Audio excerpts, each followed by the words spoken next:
You are listening to the Tricorder Transmissions.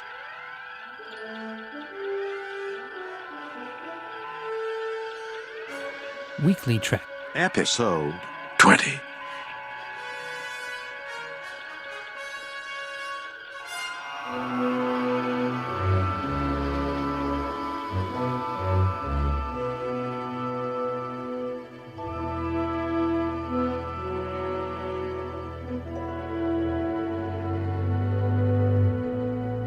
Weekly Trek is a Tricorder Transmissions podcast network weekly show covering the news and current events in the Star Trek universe with rotating hosts from the Tricorder Transmissions network and occasionally some guests too. Each week, our hosts hand-select Trek news from around the internet and present it to you with our analysis. Think of it like the 6 o'clock news, but for Star Trek. And with us today, you have myself, John Krikorian, host of the TrekProfiles podcast. And with me is an amazing host on our network, the wonderful and talented Barry DeFord. How are you, Barry? I am very well. Thank you for the kind introduction, Mr. Krikorian, but amazing and talented. We may have to verify that for sure. I'm not too sure if that's me, but definitely perhaps becoming competent is where I'd say I'm at. Oh, self-deprecation is one of your skills. It's I would try to be self-deprecating too, but I'm just not very good at it. Okay. Let's take a look at what's happening in the Star Trek universe. And I think that the biggest, probably, and most exciting news this week for many fans was this incredible news about the Deep Space Nine documentary that's being put together by Ira Behr and some other folks from the show. So, Barry, why don't you tell us about it and tell us what's going on? Yeah, basically their campaign has been going on for a very long time. They've cracked the $600,000 mark. Mid-October, I believe the 12th is when they're saying this thing's going to drop in a few cities and sort of expand out from there. But right now what they're doing is trying to see if they can get a little bit more funding to ensure that they get their HD quality scenes. Now they have licensed scenes from CBS, and I think they're banking on about 15 minutes worth of high definition scenes. We managed to see a little bit of what they can do. I think it's great that they're pushing backers for more HD. And I mean, I'm never really going to say no to high definition scenes, especially when it comes to space battles. They did a sort of just a little kind of ticker to show sort of how it would work by showing the root beer scene from when Quark and Garrick are talking about the Federation and the insidiousness of root beer and how it's an analogy for the Federation. I don't really want to see. I love that scene. I loved it. I do too. I don't need it. But this is the thing is I don't need it in HD to love it. I need the scenes from Sacrifice of Angels, or Cisco's Run. I want those in HD. I want to see that. And I guess I think it's great that they showed it, and they showed how, if you are a sponsor, if you give $500, they'll attribute a scene to you, and they'll even put it in the show, which I think is kind of neat. I don't have $500 knocking about, but I'm sure there are some people who do and who love DS9 that much. And if they do that, awesome. But I don't know. I guess I'm kind of definitely do the HD scenes. I think that's pretty great. CBS ultimately is the one who's going to make a full series HD happen. They're going to make that go if they want. I know season 3 was framed for widescreen, but there's still going to be a lot of work. And John, if I may be remiss by mentioning another series, but I would say that the graphics of another series known as Babylon 5 may not have stood up to the test of time. I think they were done on a Commodore 64, but I don't know. I still love Babylon 5, and I do too. But I'm glad you brought that up, because this is an object lesson in how to do things properly and at the end of the day, still have things go badly. When they made Babylon 5 back in, the mid-90s, they actually shot the show in 16:9 DVD ready, which at the time was not typically done. And so when you watched it in original broadcast in 4:3, you were watching something that was cropped. And it was a show that, as you indicated, did make all of its externals and all of its VFX shots were digitally done, which at the time was very forward thinking. But what had happened was they made those shots and in the VFX at 16:9 DVD ready as well. But what had happened was Warner Brothers lost all the digital assets of the show. all the VFX masters were lost because they didn't back them up. They didn't archive them correctly. And so the only surviving, as we record this today, the only surviving VFX is what was originally shown on broadcast in cropped 4:3 and down-resed. And so if you go and watch what's on Amazon Prime today, you're actually watching a lower quality version of what was actually made. And they don't have any, they would have to start literally from ground zero and recreate every model from nothing because they have nothing. I mean, it's very sad.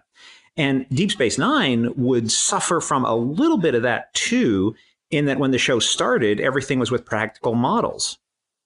And so there are no digital models used for, season 1 or season 2 or anything like that.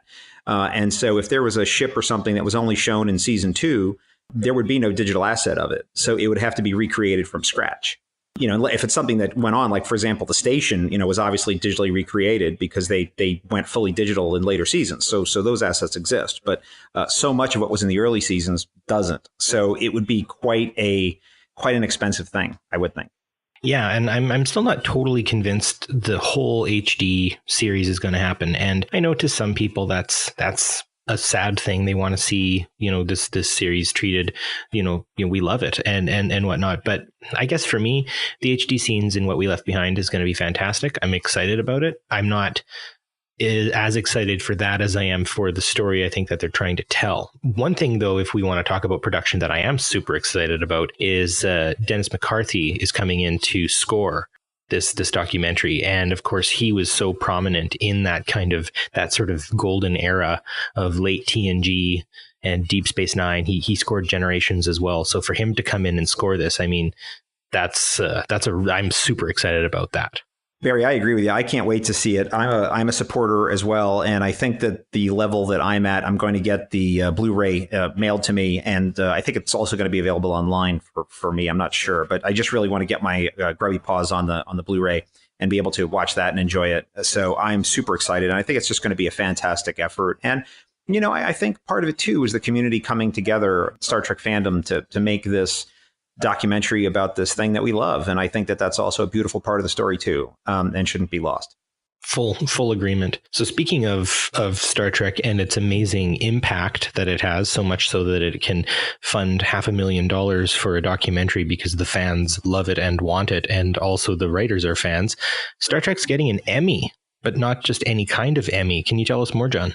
Yeah, absolutely. The Television Academy, which is the group behind the Emmys, announced that Star Trek will be winning the 2018 Governor's Award, which is really something that's incredible. It honors an individual or organizational achievement in TV arts and sciences that's exceptional and universal in nature and goes beyond the scope of the annual Emmy Awards. So it's not something for, that happened in 2017 or 2018.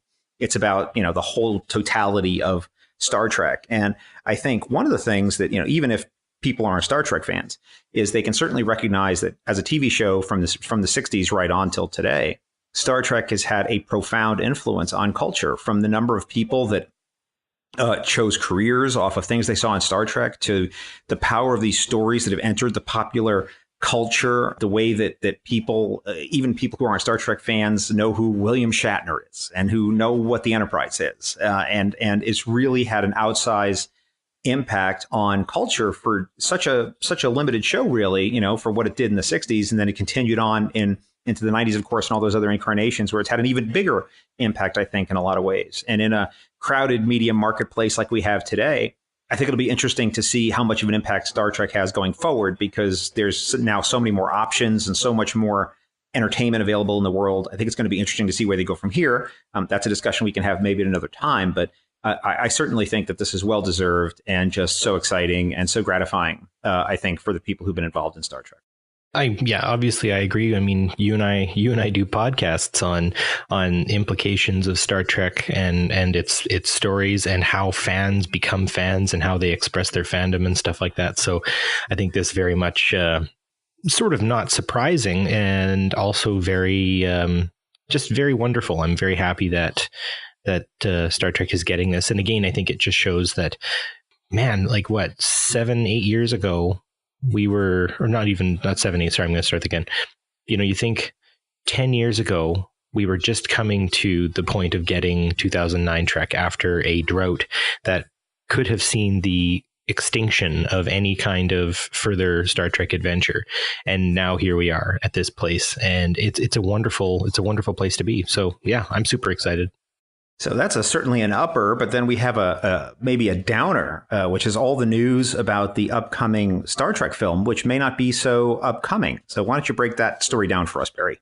Well, I read the TrekCore article, and it had a lot to do with Carl Urban headlining Trekonderoga, and being asked if he's going to be, showing up in this new show and what it looks like. And I think he was as diplomatic as he could be, where he's basically saying that the two Chris's, Chris Helmworth and Chris Pine, who are currently out of negotiations because what they were asking for their salaries, I don't think was being met, and contracts and stuff like that. I mean, this is all part of the larger rigmarole of, the background scene, the back behind the scenes stuff that we don't as fans get to necessarily see very often. But both Chris Helmsworth and Chris Pine are embedded in the Marvel universe. I think their capital as stars has gone up quite a bit. So I would assume they're asking for more money than originally planned. And this is why talks have broken off. I think we have a right to be excited for a possible new movie, and I think we have a right to be frustrated that things are where they're at. But the good part is it's not like this is our only hope for more Trek. I think it's great that S.J. Clarkson is taking over. She's done work with Heroes and Marvel's Defenders, so she's dabbled around quite a bit. She knows how to work with fans and in franchises that have a pretty high fandom. I think if this can happen, if this can get off the ground, I think the whole thing's in good hands. But I don't know. I'm personally of the mind that if we can't get another movie, I'm not going to lose too much sleep. What about you, John? Well, I think it's interesting because, as someone who's interested in the business side of things, mostly because I work in business in corporate America, and you have these two corporations now because Star Trek was split. So you have the movies existing in this one organization, and you have the TV and streaming existing in this other organization. And CBS All Access has announced, obviously they've done Discovery, and they have the new Star Trek shorts coming out, and they've announced that they're going to be making even more Star Trek shows of various kinds. And the movie unit, which is, formerly Paramount, now part of, Viacom and National Amusements. Yeah. They have nothing right now, right? And they have to keep up. So I think they're going to have to make something. Whether or not it contains a Kirk is going to be an open question at this point. But, some other people weighed in on this. Kevin Smith, who's well known in nerd fandom, he said there's no way that it could happen without Kirk. But then you get some other people who are saying, great stories are what counts. And it can't be that the only interesting things that are happening in the Star Trek universe revolve around Captain Kirk, right? Space is big. So there has to be room for other stories, and there has to be room for other things that are happening. So I'm curious to see where it goes. I will certainly give it a watch and see what happens. Personally, I think there's very rich and very exciting stories they could tell about a Captain Sulu or Mr. Scott or any of the other characters, really. And I think that maybe bringing one of those characters up and putting them at the center of a new story could be something that's really exciting and something that we really haven't seen yet in Star Trek. They've only dabbled with it, in these lower decks types of episodes.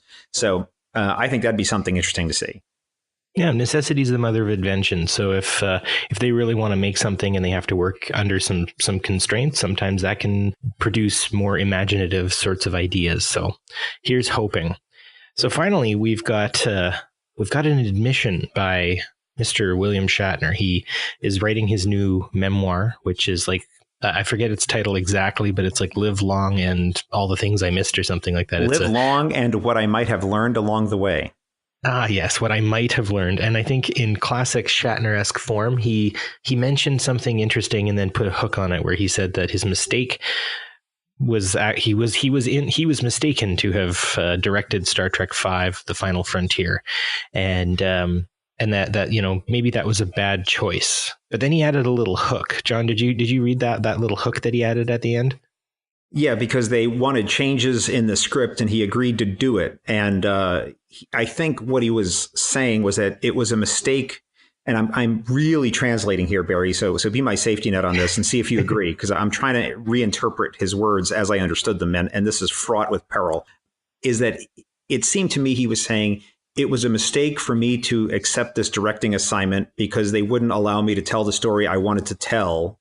So I should have done it the way I wanted to do it or not done it at all.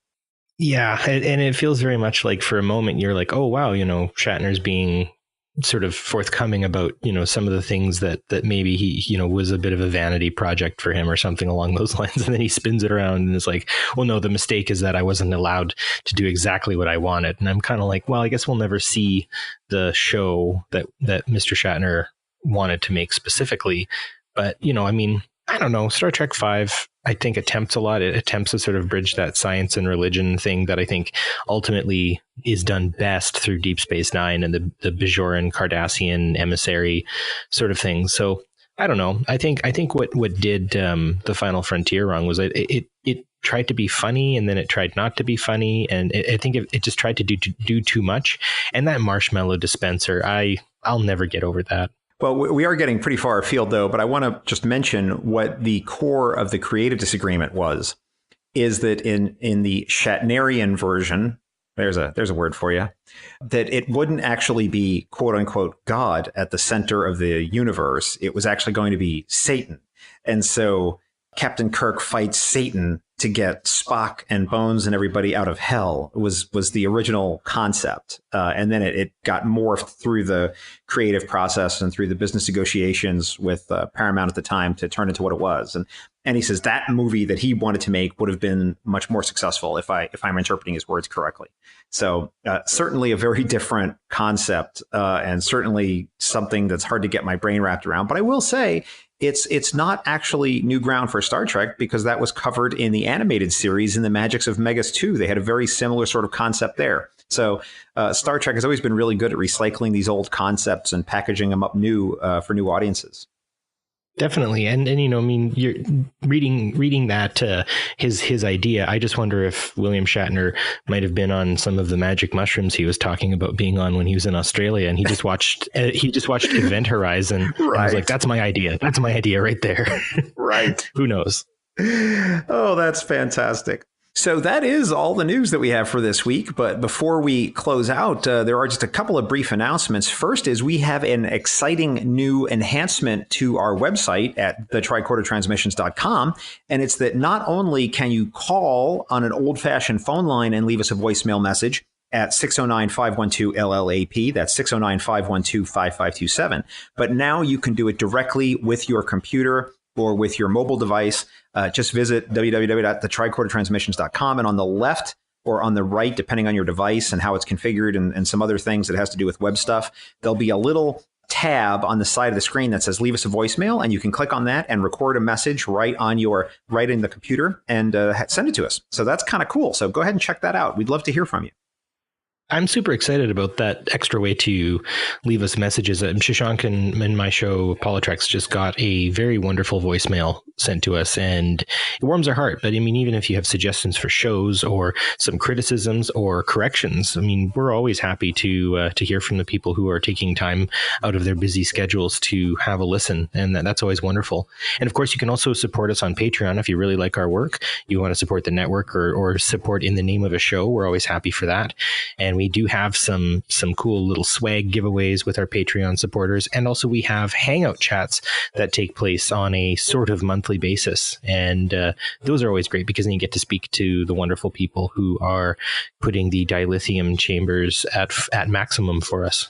That's right. And speaking of our listeners and supporters, I just want to add a special little mini bonus story, which is that as we record this on Saturday, the previous day, Friday, I got to take the check from that had the proceeds of our Night of Diversity party from STLV and actually present it at the center, which is the Gay and Lesbian Center here in Las Vegas. And that was on behalf of all of our supporters and fans and listeners who came to our Night of Diversity party. And we got to donate half of that to the center here in Las Vegas. And the other half went to the Night Ministry in Chicago, which is a great charity as well. So that was really exciting. And if any of our listeners are interested, there was video of this august event, although I want to warn you that my visage on your mobile device may cause it to self-destruct. So Tricorder is not responsible. Please don't contact us. But if you choose to disregard that warning and go look anyway, video is posted on our Twitter at Tricorder Show and also on our Facebook page at facebook.com/the Tricorder Transmissions. So if you're interested, you can check that out. It was a wonderful thing to get to see, John, and I envy you getting to speak to the wonderful people who are running the center in Las Vegas. And yeah, our solidarity and support goes out to both the center and also the crib in Chicago as well. So the Night Ministry, that is. You guys are all doing fantastic jobs. And thank you to all the people who showed up to Night of Diversity. That's all the Trek news we have to share with you this week. But if you'd like to continue the conversation, you can visit us on Twitter at WeeklyTrek and online at www.thetricordertransmissions.com. And if you want to talk to me, you can find me. I'm pretty much everywhere at TrekProfiles. That is my Star Trek and podcast related social media account. So I'm on Twitter, Facebook, and on the web at TrekProfiles. And if you want my personal account, that's at JKInLV, also on the Twitter. How about you, Barry? Well, John, you can find me personally at Bjorn DeFord, which is at BJORNDEFJORD. You'll get lots of Star Trek and political tweets from me on that end of things. And if you're not having enough of that, you can also check out at PoliTreks, that you can find me on Twitter or Facebook. That way, we're always posting articles and ideas and musings, and sometimes Shashank will even give you some poetry. We just cracked pi. We have over 314 followers now, so that's really exciting. Nice. Well, we will be back next week with more news from around the Trek universe. But until then, live long and prosper.